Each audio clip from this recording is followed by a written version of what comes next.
हर हर महादेव। क्या आपने कभी सोचा है कि भस्म से लिपटे, जटाधारी, निर्वस्त्र रहने वाले ये साधु कौन होते हैं? क्यों ये दुनिया के मोह माया से दूर रहते हैं? आज की इस वीडियो में हम जानेंगे नागा साधुओं की सच्चाई, उनका इतिहास, उनकी कठोर साधना और वो रहस्य जो आम लोग नहीं जानते। नागा साधु सनातन धर्म के ऐसे सन्यासी होते हैं जिन्होंने संसार का त्याग कर दिया है। ये खुद को पूर्ण रूप से भगवान शिव को समर्पित कर देते हैं। नागा साधु मुख्य रूप से अखाड़ों से जुड़े होते हैं।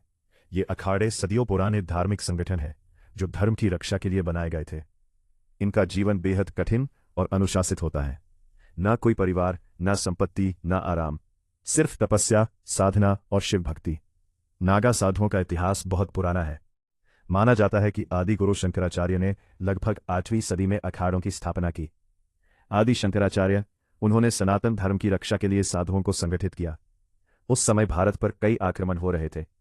मंदिरों और गुरुकुलों की रक्षा के लिए साधुओं को शस्त्र चलाने की शिक्षा दी गई। यहीं से नागा साधुओं की परंपरा शुरू हुई, जो एक साथ संत भी है और योद्धा भी। नागा साधु अलग अलग अखाड़ों से जुड़े होते हैं। भारत में 13 प्रमुख अखाड़े माने जाते हैं, जैसे जूना अखाड़ा, निरंजनी अखाड़ा, महानिर्वाणी अखाड़ा। इन अखाड़ों का मुख्य आयोजन होता है कुंभ मेला। कुंभ मेले में नागा साधुओं की शाही स्नान यात्रा सबसे पहले निकलती है। इसे देखने के लिए लाखों लोग आते हैं। नागा साधु कैसे बनते हैं? नागा साधु बनना आसान नहीं है। सबसे पहले व्यक्ति को संसार का त्याग करना पड़ता है। परिवार से संबंध तोड़ने पड़ते हैं। अपना खुद का श्राद्ध करना पड़ता है, यानी अपने पुराने जीवन को मृत मान लेना। फिर कई सालों तक गुरु के अधीन रहकर सेवा और तपस्या करनी पड़ती है। उनकी परीक्षा ली जाती है। क्या वो ठंड, भूख, नींद और कष्ट सह सकता है? जब गुरु संतुष्ट होते हैं तब दीक्षा दी जाती है। इसके बाद वो व्यक्ति नागा साधु बनता है। नागा साधु निर्वस्त्र क्यों रहते हैं? बहुत लोगों के मन में सवाल होता है, नागा साधु कपड़े क्यों नहीं पहनते? इसका कारण है पूर्ण वैराग्य। वे शरीर को ही महत्व नहीं देते। उनके लिए शरीर सिर्फ एक माध्यम है, आत्मा ही सत्य है। वे अपने शरीर पर भस्म लगाते हैं। भस्म का अर्थ है सब कुछ नश्वर है। ये संदेश देता है एक दिन सब कुछ राख हो जाएगा। क्या नागा साधु चमत्कार करते हैं? अक्सर कहा जाता है कि नागा साधुओं के पास अलौकिक शक्तियां होती हैं। सच क्या है? नागा साधुओं के पास अलौकिक शक्तियां होती हैं। सालों की तपस्या और ध्यान से मन पर उनका पूरा नियंत्रण होता है।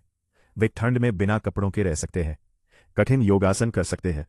लेकिन हर नागा साधु चमत्कार करता है, ऐसा जरूरी नहीं। कई बातें सिर्फ अफवाह भी होती हैं। नागा साधुओं का दैनिक जीवन: सुबह ब्रह्म मुहूर्त में उठना, ध्यान और जप करना, गुरु की सेवा, शास्त्र अध्ययन, योग अभ्यास। उनका जीवन बेहद सादा होता है। भोजन भी बहुत सीमित, जो मिल जाए वही प्रसाद। समाज में नागा साधुओं की भूमिका: इतिहास में इन्होंने मंदिरों की रक्षा की। आज ये सनातन संस्कृति को जीवित रखते हैं। कुंभ मेला हो या धार्मिक आयोजन, नागा साधु आध्यात्मिक शक्ति का प्रतीक है।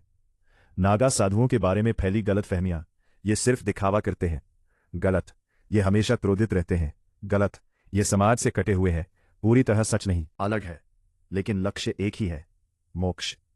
निष्कर्ष: नागा साधु हमें सिखाते हैं त्याग क्या होता है, अनुशासन क्या होता है। आज की दुनिया में जहां हर कोई दौड़ रहा है, वहां नागा साधु हमें रुककर आत्मचिंतन करना सिखाते हैं। अगर आपको यह वीडियो पसंद आई हो तो लाइक करें, शेयर करें और कमेंट में लिखें हर हर महादेव।